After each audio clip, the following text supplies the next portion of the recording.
baby had illegal drug substances in his system, so he was removed from his home. Seeing that situation really broke my heart.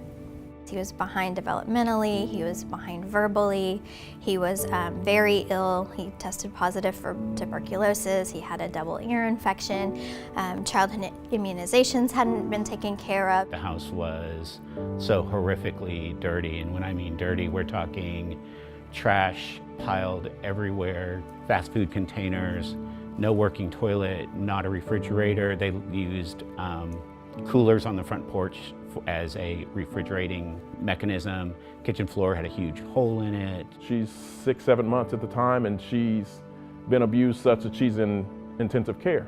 She has brain damage, she has eyesight damage.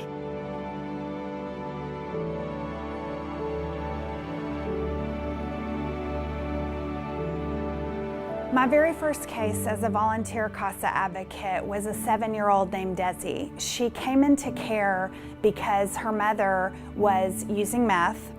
She had a baby sister that was born positive for meth, and they found a meth house in the garage in her backyard. Her house was dirty. There were allegations of sexual abuse and potential physical abuse. And she came into care and went into foster care, and she and her sister were put into 2 different foster homes. And myself, as the volunteer advocate, I was able to help with CPS get those 2 little girls into the same foster home.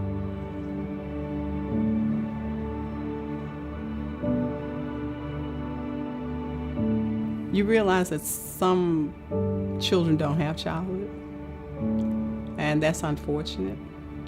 The things that you would take for granted, the things that I did for my children or my grandchildren, are just, things you just do. I'm working within a system where children may not have benefit of that, and it's sad because it's as if their childhood is being robbed. So, to the extent possible, you help them have a childhood.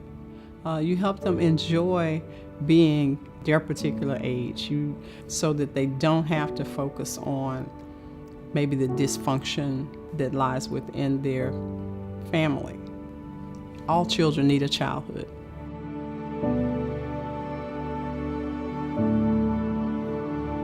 There are so many children going through the court every single day, and the ADA or the guardian ad litem or the CPS worker could have up to 60 cases on their plate at one time, and they're doing the very best they can. They really are, but when you have 60 different cases, it's impossible for you to know the child and know the child's needs to the depth that a CASA volunteer would. Being a volunteer, as much as you give to the process, it gives back to you in spades, because these children have so much love to give.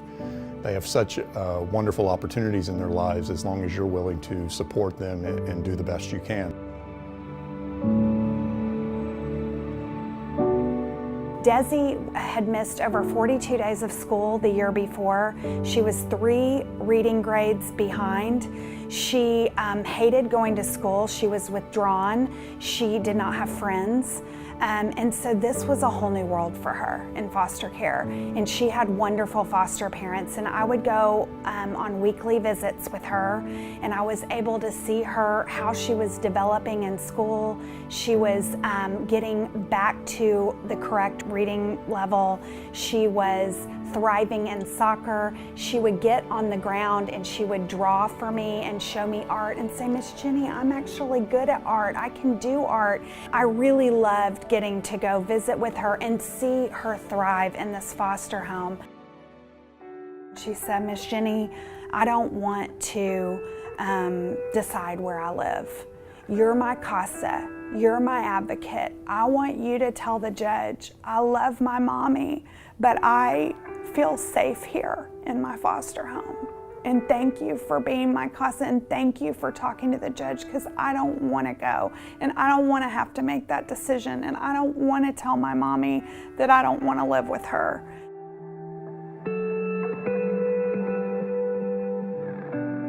I was able to take all of that information as the volunteer advocate and go back to CPS and to the judge. And after hours of emotion and deliberation, the biological mother of Desi said, "I will agree for my rights to be terminated because I want my child to have something that I can't give her, and I can't give her a safe and protective home.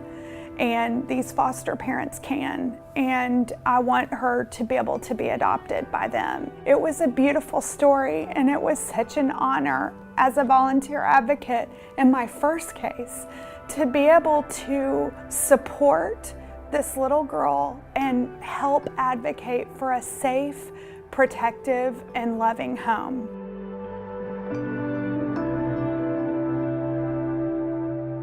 I think about it first and foremost as being a champion for these children.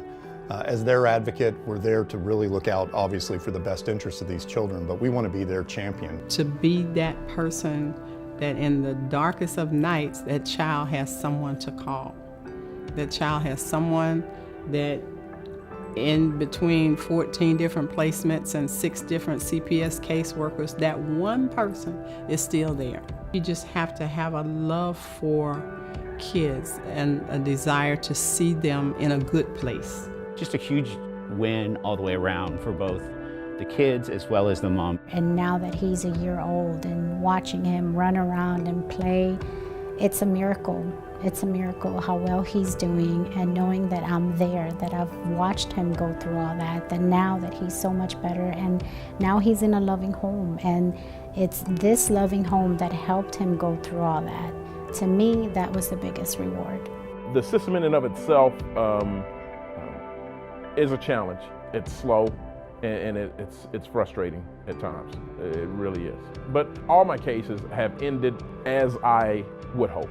I mean, so ultimately they end well. As a CASA volunteer advocate, I get to see change. I get to see children's lives changed for the better, get to see them thrive and grow and learn. And when a child feels safe and when a child feels loved, they're a different person. And we get to be a small part of that change.